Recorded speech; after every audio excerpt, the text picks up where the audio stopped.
우리에게 주신 하나님의 말씀은 누가복음 20장 13절에서 18절입니다.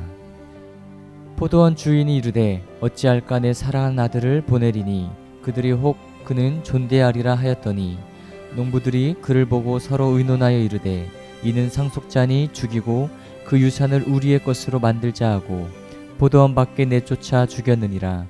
그런즉 포도원 주인이 이 사람들을 어떻게 하겠느냐?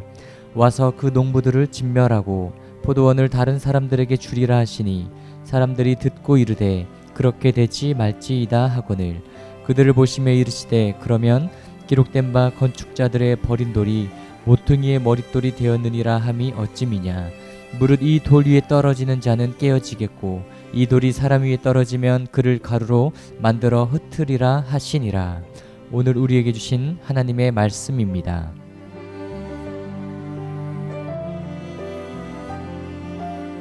사랑하는 성도 여러분, 오늘도 행복하고 건강한 하루가 되시기를 바랍니다. 사순절 40일 가운데 제 32일째가 되는 날입니다. 주님께서 왜 이 땅에 인간의 몸을 입고 오셔야 했는지 깊이 묵상하고 또 십자가에서 죽으신 그 은혜로 우리가 구원, 구속, 영생을 받은 은혜를 더 많이 찬양하고 감사할 수 있는 복된 하루 그리고 사순절 남은 기간이 되실 수 있기를 바랍니다. 여러분, 예수님을 영접한다는 것은 구체적으로 무엇을 의미하는 것일까요? 많은 사람들이 특히 현대인이 될수록 물질 만능주의와 쾌락주의를 따라서 살아가는 모습들을 적나라하게 보게 됩니다. 하나님께서는 이러한 세상의 가치관을 따르는 사람들을 어리석다고 말씀하셨습니다. 그리고 그들을 책망하셨습니다. 여러분, 인간 욕망의 마지막은 탐심이라는 말이 있습니다. 이 탐심과 소유욕에 사로잡힌 사람에게 그 심령 속에서 궁극적으로 사라지는 것은 하나님이라는 존재이고 또 가슴에 품어야 할 하나님의 나라입니다. 여러분, 그것을 반대로 생각하면 내 심령 속에, 내 삶 속에 하나님의 존재가 뚜렷이 각인되어 있고 하나님의 나라를 정말 확실한 믿음으로 채운 사람에게는 탐심과 소유욕이 그 생각 속에, 그 심령 속에서 사라지거나 멀어진다는 뜻입니다. 아브라함과 다윗의 후손인 유대인들은 우리가 선민, 하나님으로부터 선택받은 백성이라는 아주 거룩한 이름을 가지고 있습니다.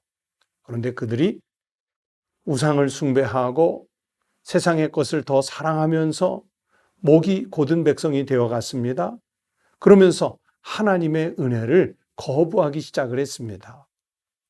하나님께서 그들에게 자비와 긍휼의 손길을 내어 미셨지만은 그들은 그런 하나님의 자비와 긍휼의 손길을 뿌리쳤습니다. 그러면서 하나님의 존재가 없어지고 하나님 나라에 대한 사모가 줄어들기 시작을 했습니다. 그러면서 나타나는 그들의 행위는 바로 탐욕이었습니다. 탐심이었습니다. 하나님의 기대를 저버리고 자신들이 원하는 대로 횡포를 부리기 시작합니다. 포도원의 악한 농부들은 그 시대의 종교 지도자들을 상징하는 말씀입니다. 오늘 본문 속에서 주인이신 하나님을 마땅히 환영하는 모습이 아니라 오히려 하나님께서 자기들을 위해서 보내주신 선지자들을 핍박하는 종교 지도자들의 모습을 예수님께서 말씀하셨습니다.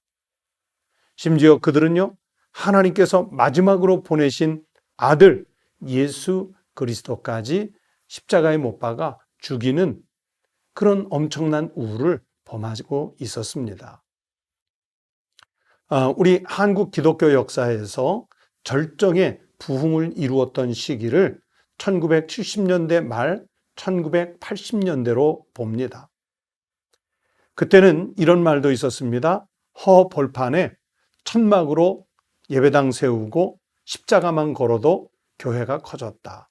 그렇게 말할 정도로 한국교회 부흥의 절정기라고 말을 했습니다. 제가 대학교에 다니던 1980년대에 제가 충격을 받으며 읽었던 기독교 소설이 하나 있었습니다. 서울 예수라는 제목의 책이었습니다. 아마 나중에 이 소설이 영화로 만들어진 걸로 알고 있습니다. 그 서울 예수의 배경은 어느 큰 교회였습니다. 그 교회에 아주 남루한 옷차림을 한 예수 그리스도께서 어느 날 찾아오셨습니다. 그랬더니 그 교회 지도자인 목회자와 교인들이 마당으로 예수님을 맞으러 뛰어와서 예수님에게 이렇게 말하는 장면으로 시작합니다. 예수님, 뭐하러 이 땅에 다시 내려오셨냐고. 하늘의 보좌에 앉아 계시면 우리가 알아서 예배당 짓고 우리가 알아서 헌금하고 우리가 알아서 하나님을 경배할 텐데 뭐 이렇게 누추한 모습으로 이 땅에 오셨느냐. 그렇게 예수에게 물으며 예수님을 다시 돌아가시라고, 하늘로 올라가시라고 그렇게 떼미는 장면이 있습니다. 그것은 예수 그리스도를 진심으로 경배하고 그분의 말씀을 따르는 그리스도인의 삶이 아니라 바로 예수 그리스도를 다시 십자가로 내모는 악한 그리스도인들 또는 종교 지도자들의 모습입니다. 바로 사랑하는 아들을 보냈을 때 그분을 죽인 바로 포도원 일꾼들의 모습이었습니다. 여러분, 머릿돌은 건물을 이루는 가장 중요한 돌을 일컫는 것입니다. 예수님은 유대인에게 버림받으셨습니다. 그러나 그들에게 버림받은 하나님의 사랑하는 아들 예수 그분을 하나님은 교회의 머리로 삼으셨습니다. 성경 골로새서 1장 8절이 말씀합니다. 그는 예수님을 말합니다. 몸인 교회의 머리시라. 그가 근본이시요 죽은 자들 가운데서 먼저 나신 이시니 이는 친히 만물의 으뜸이 되려 하심이요. 그렇게 하나님은 바리새인들과 종교 지도자들과 유대인들에게 버림을 받은 예수님을 주님의 몸된 교회의 머리로 삼아 주셨습니다. 그래서 예수 그리스도를 멸시하고 대적하는 자들에게는 반드시 심판이 임합니다. 예수님의 그 권세 앞에서 모든 악한 권세는 깨지게 될 것이고 그러면서 그곳에 완전한 하나님의 나라가 반드시 완성이 될 것입니다. 사랑하는 우리 청북교회 성도 여러분, 사순절을 보내시면서 우리가 다시 한번 생각해 보십시다. 사랑하는 아들 예수 그리스도, 그분을 나의 주, 나의 주님으로 보내셨는데 나는 내 인생 가운데 주님이 머릿돌이 되셨는가?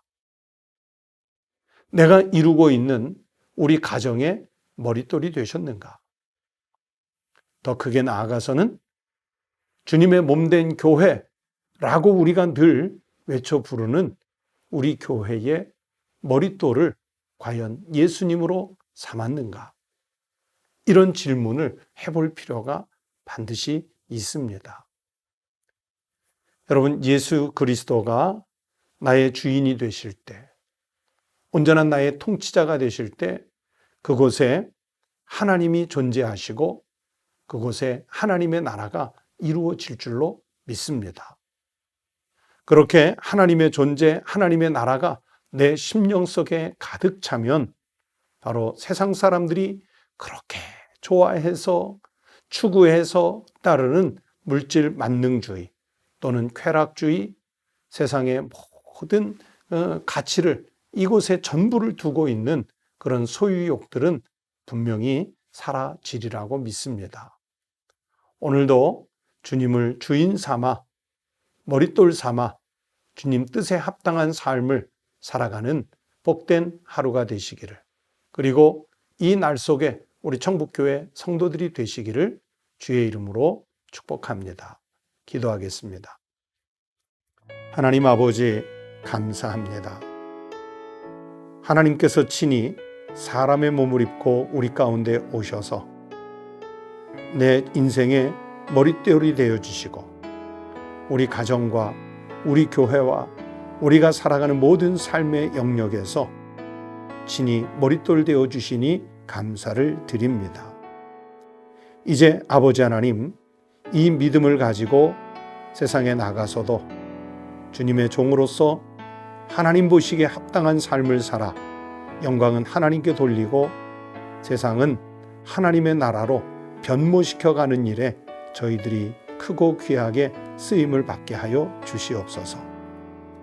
하나님, 이 사순절 고난의 때를 보내며 나라와 민족 가운데 이 시대 가운데 임하고 있는 코로나19 전염병이 속히 종식될 수 있도록 같이 기도하게 하여 주시고 기도하는 이들이 있음으로 인해서 이 땅에 다시 하나님의 나라 그리고 우리가 그토록 돌아가고 싶고 사랑하는 일상이 회복되게 하여 주시옵소서.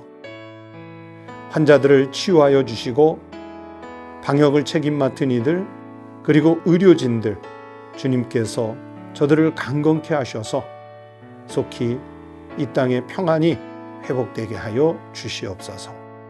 주님께 감사드리며 예수 그리스도의 이름으로 간절히 기도하옵나이다. 아멘. 여러분, 오늘 아침도 함께 기도하시겠습니다. 첫 번째는 예수 그리스도가 나의 주님이 되심과 그리고 그 은혜로 우리가 구원받은 은혜를 감사하는 기도를 드리십시다.